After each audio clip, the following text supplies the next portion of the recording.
सभी भाइयों को नमस्ते। देखिए, मेरे हाथ में जो पुस्तक है वो श्रीमद् भागवत गीता यथा स्वरूप है और मैं इसके बारे में आज पृष्ठभूमि से शुरू करता हूँ। आप कृपया ध्यान से सुने।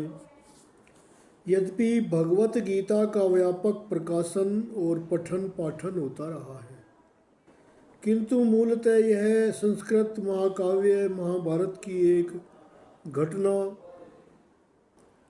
की एक रूप में प्राप्त है। महाभारत में वर्तमान कलयुग तक की घटनाओं का विवरण मिलता है। इसी युग के प्रारंभ में आज से लगभग 5000 वर्ष पूर्व भगवान श्री कृष्ण ने अपने मित्र तथा भक्त अर्जुन को भगवत गीता सुनाई थी। उनकी यह वार्ता, जो मानव इतिहास की सबसे महान दार्शनिक तथा धार्मिक वार्ता है, इस महायुद्ध के शुभारंभ के पूर्व हुई, जो धृतराष्ट्र के 100 पुत्रों तथा उनके चचेरे भाई पांडवों के मध्य होने वाला था। धृतराष्ट्र तथा पांडु भाई भाई थे, जिनका जन्म कुरुक्षेत्र में हुआ था और जो राजा भरत के वंशज थे, जिनके नाम पर ही महाभारत नाम पड़ा। चूँकि वहाँ भाई धृतराष्ट्र जन्म से ही अंधा था, अतएव राज सिंहासन उसे न मिलकर उनके छोटे भाई पांडु को मिला। पांडु की मृत्यु बहुत ही कम आयु में हो गई, अतएव उनके 5 पुत्र युधिष्ठिर, भीम, अर्जुन, नकुल और सहदेव धृतराष्ट्र की देखरेख में रख दिए गए, क्योंकि उन्हें कुछ काल के लिए राजा बना दिया गया था। इस तरह धृतराष्ट्र तथा पांडु के पुत्र एक ही राजमहल में बड़े हुए। दोनों ही को गुरु द्रोण तथा सैन्य कला का प्रशिक्षण दिया गया और पूज्य भीष्म पितामह उन्हें सलाह देते रहते थे।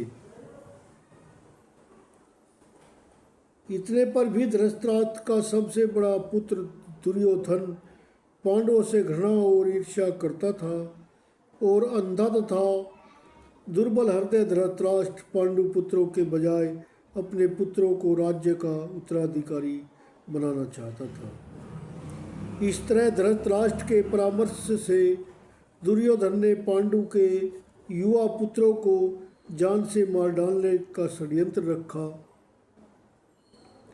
पांचों पांडव अपने चाचा विदुर तथा अपने ममेरे भाई कृष्ण के संरक्षण में रहने के कारण अपने प्राणों की रक्षा करते रहे।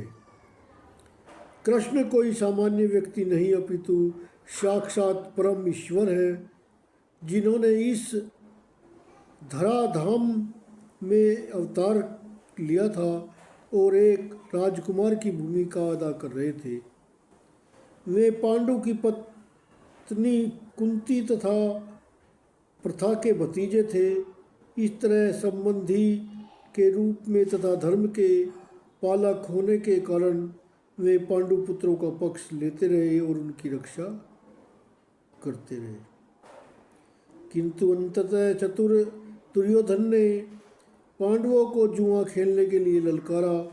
उस निर्णायक स्पर्धा में दुर्योधन तथा उनके भाइयों ने पांडवों की सती पत्नी द्रौपदी पर अधिकार प्राप्त कर लिया और फिर उसे राजाओं तथा राजकुमारों की सभा के मध्य निःशस्त्र करने का प्रयास किया। कृष्ण के देवी हस्तक्षेप से उनकी रक्षा हो सकी, किंतु जुए में हार जाने के कारण पांडवों को अपने राज्य से हाथ धोना पड़ा और 13 वर्ष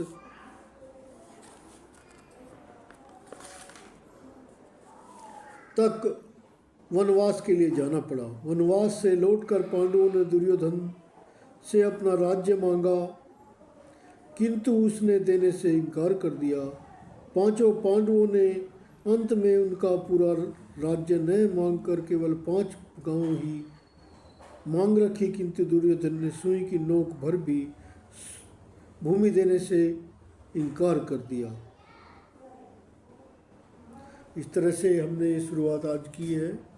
हम इसका 1 पन्ना का विलोम रोज बनाएंगे, और कृपया आप ध्यान से सुनना, लाइक देना और सब्सक्राइब देना। धन्यवाद जी आपका।